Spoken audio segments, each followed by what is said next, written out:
Okay.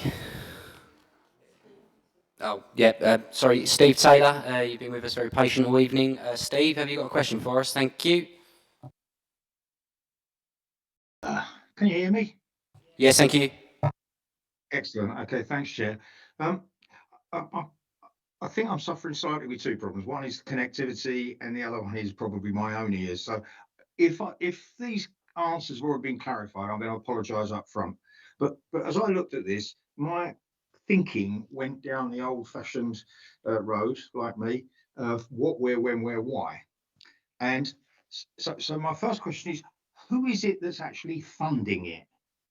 Is it the transport, i.e. British, what was British Rail or whatever they call themselves these days, or is it the council, or is it who? Who's funding it, Jonathan? So the passenger transport unit had funding for putting in the new replacement bus shelters, which included these structures in themselves. But the long-term maintenance of them will be funded by the advertising revenue, the share of the advertising revenue that comes to the council. So it's part of a wider project for replacement bus shelters and infrastructure. Which is owned by the council. Yes. Yes, okay, that's what I was trying to get at. So fundamentally, the council are funding it. So then the decision that was made about the locations, which I know you've answered that to some extent and said, well, they came up with some decisions, but do we know what their criteria were? Was it just based on footfall in a particular location, or is there something a little more scientific than wet string and elastic bands, as it were? Matt's going to comment in this one, Steve. Thank you, Chair. I don't know the exact criteria per se. It's been located down as footfall. It may be a combination of the number of people in a given area looking at the totems for the advertisement side, but it may also be the number of footfall in terms of people in a town centre location that may utilise bus services in the area. For example, the Greys example is the totems are right in the heart of the town centre, right near to George's Street, and there's another one right outside the campus, because those two areas had the highest number of footfall in their area, and there's also a third one at the train station between the train station entrance and the bus station. So that's kind of how that analysis was worked out in the Greys one, but I'm not too sure about the Corringham side because I wasn't involved in that process. No, that's fine. Thank you, Matt. It was just I was kind of assuming it was something to do with the number of chimney pots around it, the footfall through the region, and so on. That makes much more sense. So that's if you like the first two questions I answered. So the third part, as I understand it, is the way this is going to be monetized is that whoever it is that pays for the advertising pays a body. Is that Thurrock Council, or is it a third party? Do we know? Thank you, Chair. Yes, so if you indulge me, it's very similar to what we've done with electric vehicle charging points, which is we've got a management company to manage the infrastructure. The council implements the infrastructure through a bid. We have a management company that manages it. In this instance, it's JMW Media. They advertise, and they are responsible for the advertising, so that they do all of that for us, and then we profit share from those advertisements, and that then pays for the ongoing maintenance and upkeep of the infrastructure moving forward, which is very similar to the electric vehicle charging provision. So it's a cost neutral to the council, so we're not spending money every year. That's fabulous. Thanks, Matt, because that was kind of where I was thinking this might end up. So basically, the council has the capital expenditure. The people that manage that then do the advertising and manage that part of it, and they and the council then share some kind of a margin out of the determined profit. So when you're saying that should cover the maintenance and so on, it's therefore cash neutral. That's fair enough. I get that. But equally, it would be cash neutral if we did nothing. And if that's the case, then I'm not sure how helpful that is, but it was just what I was trying to get my head around. If it's just, this is just dissemination of information, and question mark, is it the most cost effective way of doing it? That you don't have to answer that. That was just where my head was. So, but thanks for the answers, Matt and Jonathan. Thank you. Thanks, Chair. Yep, thank you. Sorry, Chair, can I just come back and put it into another context? So, bus shelters have real-time information at the shelter. They also have advertisement at the shelter, and that helps pay for the real-time information and the upkeep and maintenance of the shelter. So it's a very similar sort of concept. This is real-time information with advertisement without a shelter, because it's located in a high footfall area away from the bus shelter, so you don't have to walk to the bus shelter and go, oh, my bus is 20 minutes, I'll go back into the town centre. That sort of, to put it blunt. Yeah, no, I got that. I absolutely get it. Thanks, Matt. That's fine. I absolutely get it. Thank you. Okay, thank you. Councillor Redsill, and then we'll come to some form of conclusion. Thank you. Thank you, Chair. Just coming back on something Steve said, I think probably if there's no monetary value in something, I think probably the councillors in the area would rather see something, having this structure put up, would rather see something coming back into the ward to do something, you know, so I think that might be a good thing. If you're going to get some money coming back from it, then perhaps Corringham or whatever, if they saw something coming back and being a benefit to the area, it might be a better way of doing it. I don't know if that's possible, Matt.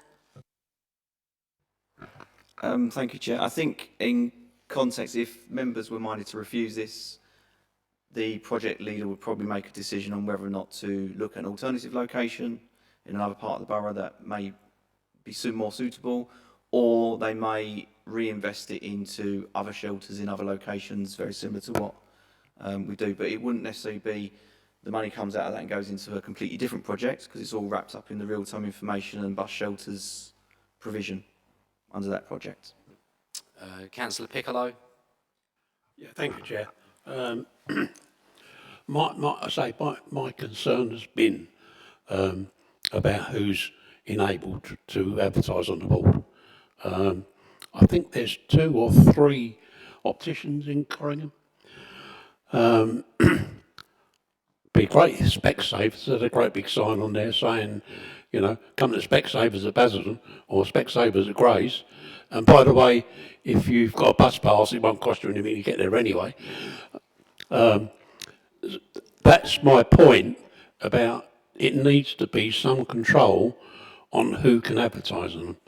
If it's going to be at the detriment of the local traders and businesses, then I'm against it. As long as I feel that adequate protection can be put in place so that you haven't got their rivals from outside of the area promoting their businesses and taking trade away from Corringham, then I'm happy for them to go ahead. But I need that sort of assurance. There are better sites for this that would serve our residents better, probably give them better footfall, and in the long run generate more revenue for the council. So I still do have a concern. Lakeside, with its entertainment and that now, is becoming more of a, not a 24-hour culture, but certainly a sort of a 18-hour culture, whereas Corringham isn't. That still does have a finish time. There isn't the nightlife there. There isn't. So I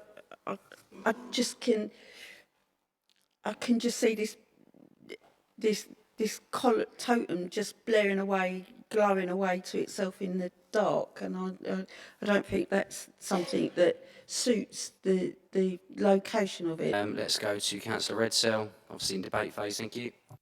It's only a quick one, Chair. Thanks. Perhaps just ask Jonathan that where it's going to be designately put, is there flats above the shops there? Yes. I believe So yeah. if it's well lit and it's going all night, it could be detrimental to the people who live in those flats, yeah?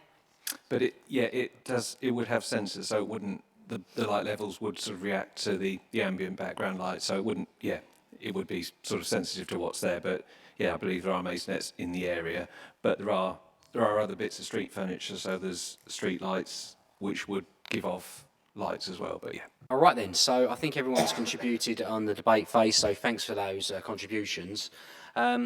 I must admit, I'm not sure how this vote's going to go, so what I will do, unless anyone comes up with an alternative recommendation, I could go to the vote of recommendation. Unless anyone raises an objection, I can go forward with the approval, subject to conditions, and we can see where that vote ends up.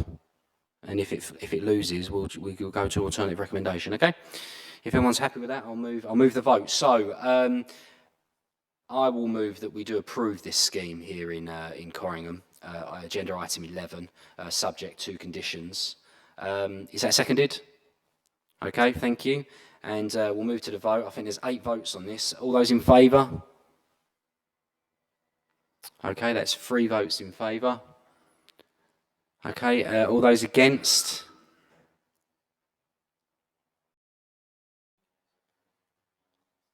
Four against, and abstentions? 1 abstention. Okay, so that recommendation was refused. Who would like to recommend an alternative? Councillor Polly, thank you. So I move to recommend for refusal. My reasons for refusal would be because of highways impact and visual. Highways reasons and visual impact on street scene. So, is that seconded? Those supporting the refusal.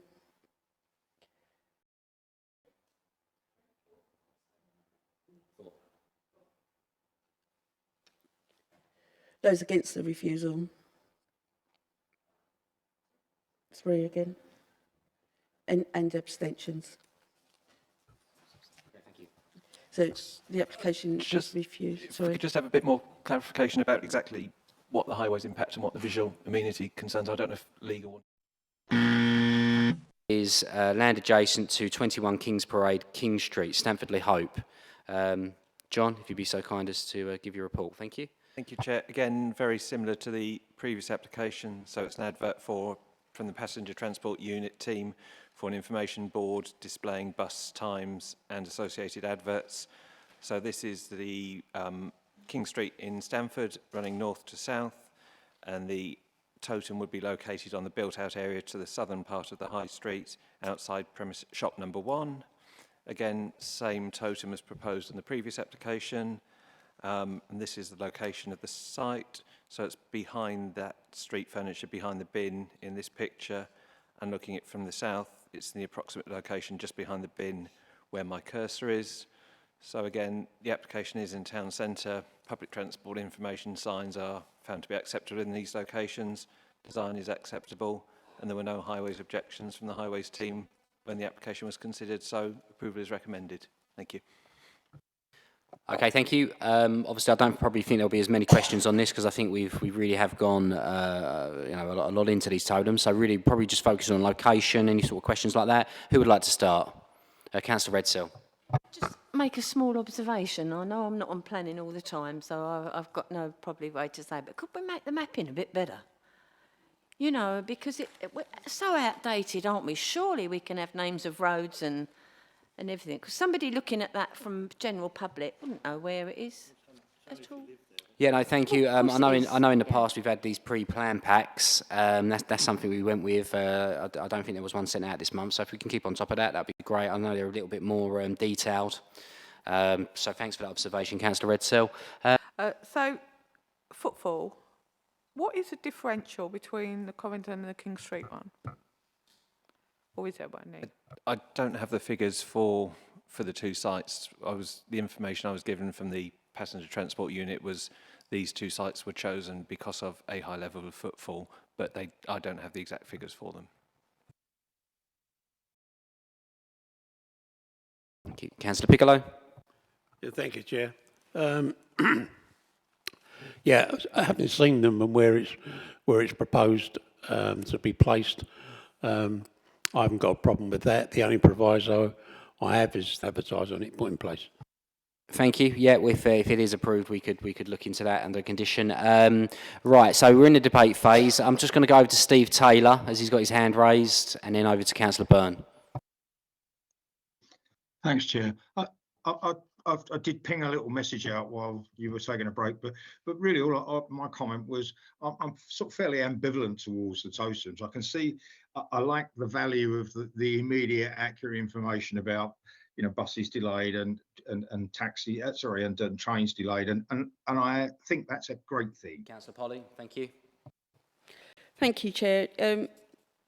I just would like to say that I think the siting of this is much better, and it's not just the shop footfall where it is sited.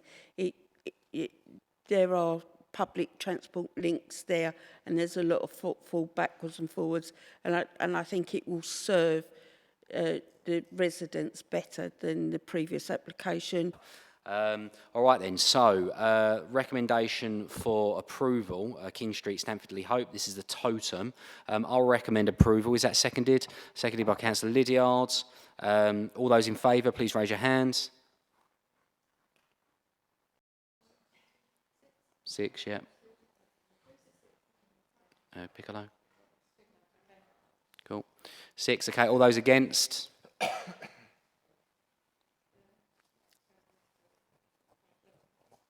Okay. All right then. Excellent. So that has passed.